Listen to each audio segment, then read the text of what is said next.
Buenos Aires, Argentina, May 11th, 1960, 7:40 p.m. A middle-aged man steps off a bus at the corner of Garibaldi Street, the same bus he takes every evening after work. He walks alone down the dark, unpaved road toward his modest house in the suburb of San Fernando. He does not notice the broken-down car on the side of the road. He does not see the men pretending to repair it. In 60 seconds, Adolf Eichmann, architect of the Holocaust, will be seized by Israeli agents and begin a journey that will end with his execution in Jerusalem. This is the hunt that took 15 years and changed history. Adolf Eichmann was not a household name in 1945 when the war ended. He had not commanded armies or signed treaties. He never personally pulled a trigger in the concentration camps, but he was responsible for something far more terrible. As head of the Gestapo's Office of Jewish Affairs, Eichmann organized the logistics of the final solution. He coordinated trains, he scheduled deportations, he ensured that millions of Jews were efficiently transported from across Europe to the death camps. When the Wannsee Conference established the bureaucratic framework for genocide in January 1942,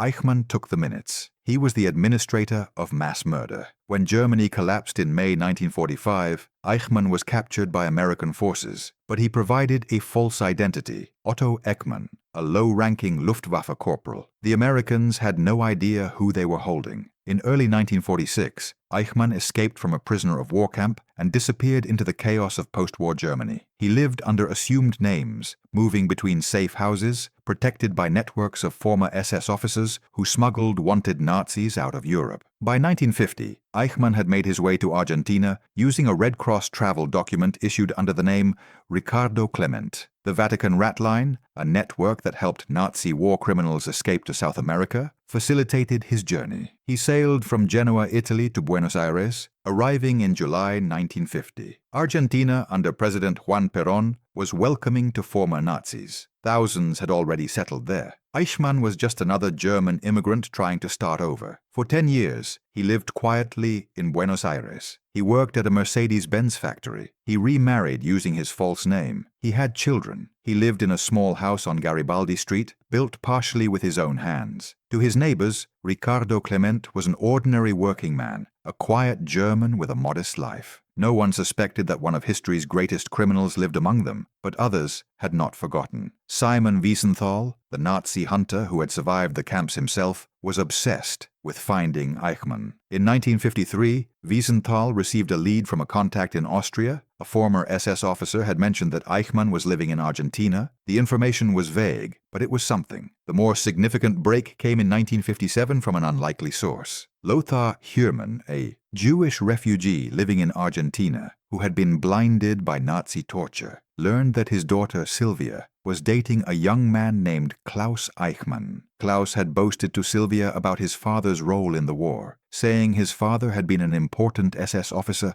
who had killed millions of Jews and was proud of it. Hermann was horrified. Could this arrogant young man's father be Adolf Eichmann? Hermann contacted Fritz Bauer, a Jewish prosecutor in Frankfurt, Germany, who was investigating Nazi war crimes. Bauer was convinced the lead was credible, but he faced a problem. German intelligence services were still infiltrated by former Nazis who might warn Eichmann. Bauer made a controversial decision. He would bypass his own government and contact Israel directly. In 1957, Bauer secretly met with Mossad officials and shared the intelligence. Israeli authorities were skeptical at first. They had received countless false leads over the years. But Bauer was insistent, and the political timing was significant. Israel's first Prime Minister, David Ben-Gurion, wanted a dramatic action that would educate a new generation about the Holocaust and assert Israel's moral authority to hunt Nazi criminals anywhere in the world. Mossad director Isser Harel personally took charge of the operation. He sent an advance team to Argentina in early 1960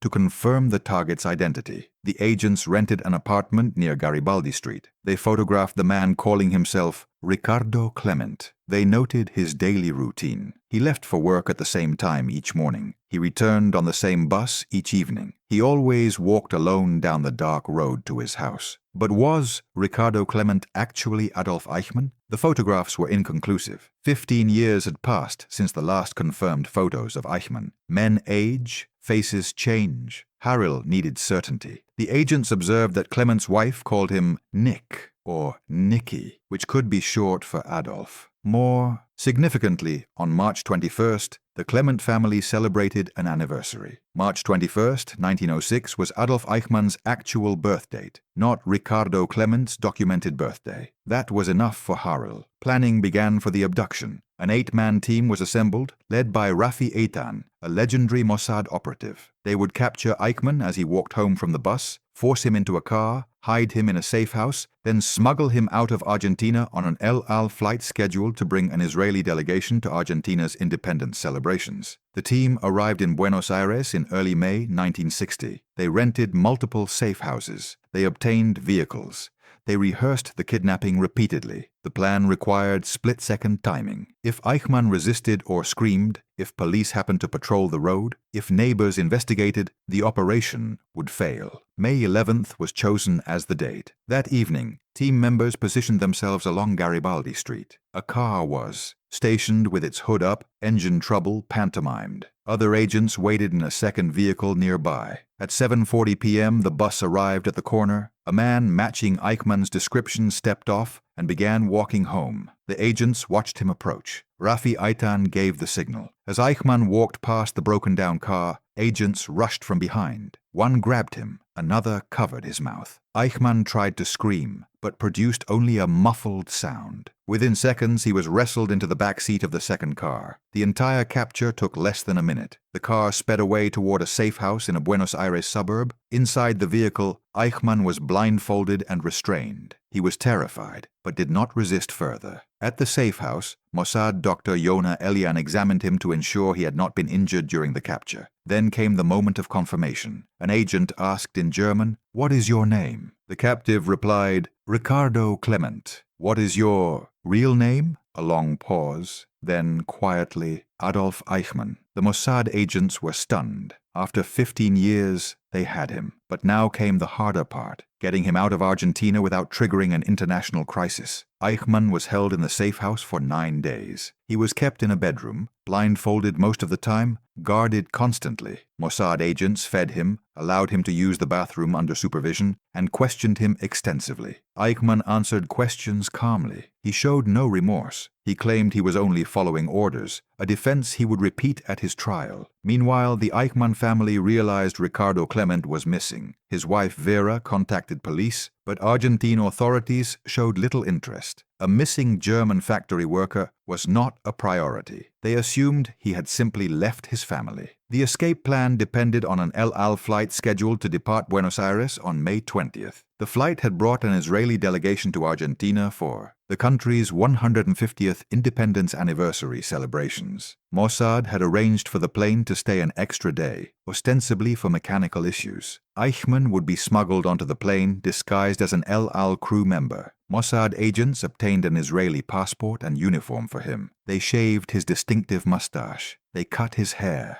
On May 20th, heavily sedated, Eichmann was driven to the airport. At the airport, the team encountered a problem. Argentine security officials wanted to inspect the El Al plane before departure. If they searched thoroughly and found Eichmann, the operation would fail and create a massive diplomatic incident. Rafi Eitan made a calculated decision. He dressed Eichmann in the El Al uniform, walked him openly through the airport, supporting him as if he were a sick crew member, and boarded the plane in full view of Argentine officials. The bluff worked. Security waved them through. The El Al flight departed Buenos Aires at 12:05 a.m. on May 21st. Once in international airspace, the crew informed the sedated captive that he was now on his way to Israel to stand trial for crimes against the Jewish people and humanity. Eichmann, still groggy from sedatives, reportedly nodded. The plane landed at Lod Airport near Tel Aviv on May 22nd. Eichmann was transferred to a secure prison. On May 23rd, Prime Minister David Ben-Gurion announced to the Knesset, "I have to inform the Knesset that a short time ago, one of the greatest Nazi war criminals,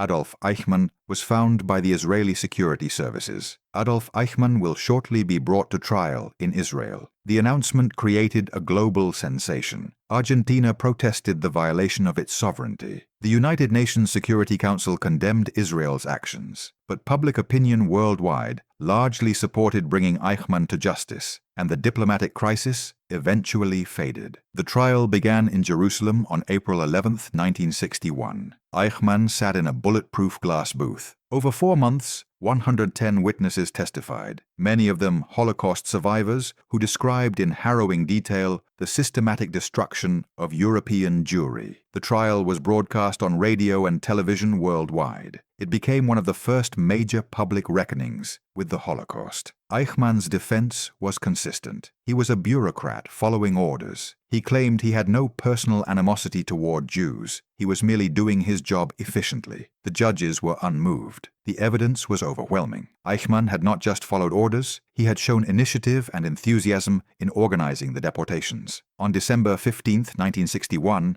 Eichmann was convicted on all charges and sentenced to death. His appeals were rejected. On May 31, 1962, shortly after midnight, Adolf Eichmann was hanged at Ramla prison. His last words were, "Long live Germany, long live Argentina, long live Austria. I greet my wife, my family, and my friends." He did not mention his victims. His body was cremated, and the ashes scattered in the Mediterranean Sea, outside Israeli territorial waters, ensuring he would have no grave to become a pilgrimage site for neo-Nazis. The Eichmann operation and trial had profound effects. It brought Holocaust awareness to a global audience. It established the principle that crimes against humanity have no statute of limitations. It demonstrated that Israel would pursue Nazi criminals anywhere in the world, no matter how much time had passed. And it sent a message to other war criminals: there is no safe hiding place. The house on Garibaldi Street still stands. It is unremarkable, like the man who lived there under a false name, doing ordinary work, living an ordinary life, hoping his extraordinary crimes would be forgotten. But they were not forgotten. Justice, though delayed, eventually came calling.